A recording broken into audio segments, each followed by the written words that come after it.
Mes frères et mes sœurs dans le Seigneur, au nom du Père et du Fils et du Saint-Esprit, aujourd'hui c'est le mercredi de Cendre, 18 février 2026. Trois belles lectures nous sont offertes. La première lecture est tirée du livre du prophète Joël, Joël 2, 12 à 18. Et la deuxième lecture de la deuxième lettre de Saint Paul, apôtre aux Corinthiens, chapitre 5, 20, et on prendra le chapitre 6 jusqu'à 2. Et puis l'évangile, celui de Saint Matthieu 6, 1, 6, et puis 16, 18, les versets. Voilà.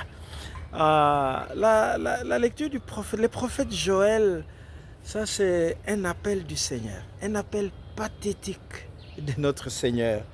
Maintenant, oracle du Seigneur, revenez à moi de tout votre cœur dans le jeûne, le larme et les deuils. C'est-à-dire le Seigneur, ce n'est pas quelqu'un qui laisse ses enfants aller dans la perdition. Il y a un temps où il vous dit, allez, assez, revenez, revenez, revenez à moi. Mais puisque vous vous êtes éloigné de moi, revenez avec une attitude simple, mais forte, essentielle, dans le jeûne, dans le larme. Et qu'est-ce qu'il dit encore dans le deuil? Faites les deuils. Mais je vous demande de revenir, s'il vous plaît. Revenez. Il ne dit pas s'il vous plaît, c'est-à-dire non, revenez, c'est un impératif. Là où vous êtes, vous savez que vous vous êtes égaré. Vous êtes allé dans des choses, vous êtes allé dans des loges, vous avez négligé vos enfants, vous avez négligé votre femme, vous avez négligé votre mari. Vous avez fait des choses qui ont énervé les gens. Revenez, mais avec une attitude différente. Le jeûne, c'est-à-dire privez-vous de quelque chose. Prenez une attitude qui montre que réellement vous changez. Dans les larmes, pleurez, c'est que vous avez, la distance que vous avez vous-même créée entre vous et Dieu doit vous faire mal. Et il dit revenez. Le maître mot c'est revenez. Vous êtes allé très loin alors que je suis là.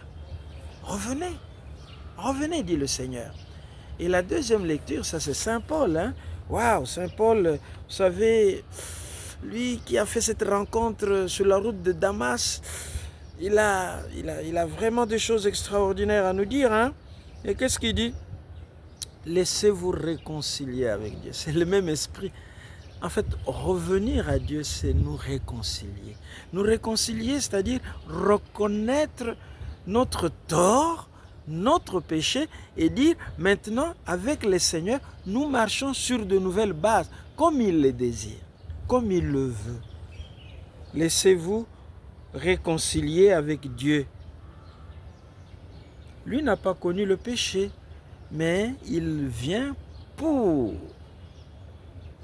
nous tirer de la boue du péché pour nous rendre la dignité d'enfants de Dieu. C'est une belle réconciliation. Et même en même temps, quand le Seigneur dit laissez-vous réconcilier avec Dieu, c'est laissons-nous nous réconcilier entre nous, dans la famille, entre mari et entre épouses, entre les enfants et les parents, les enfants entre eux. Peut-être nous nous sommes disputés. Voilà, laissons-nous réconcilier. Alors l'évangile, évidemment, c'est Saint Matthieu. Lui nous invite à la discrétion.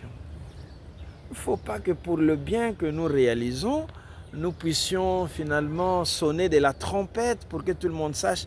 C'est moi qui l'ai aidé, vous savez. Il était en souffrance, c'est moi qui l'ai aidé. Non. Faites le bien, mais le Seigneur qui voit tout, voit ce que vous réalisez dans le secret. Faites le bien, faites de l'aumône, donnez des habits à ceux qui en manquent, donnez de la nourriture, mais dans le respect, dans la dignité, dans la discrétion. Soyons discrets, surtout quand cela touche aux hommes et aux femmes qui ont besoin de votre tendresse. Que le Seigneur nous accorde une belle période de carême. De belles semaines s'ouvrent devant nous. Semaines de réconciliation avec Dieu, avec nos frères.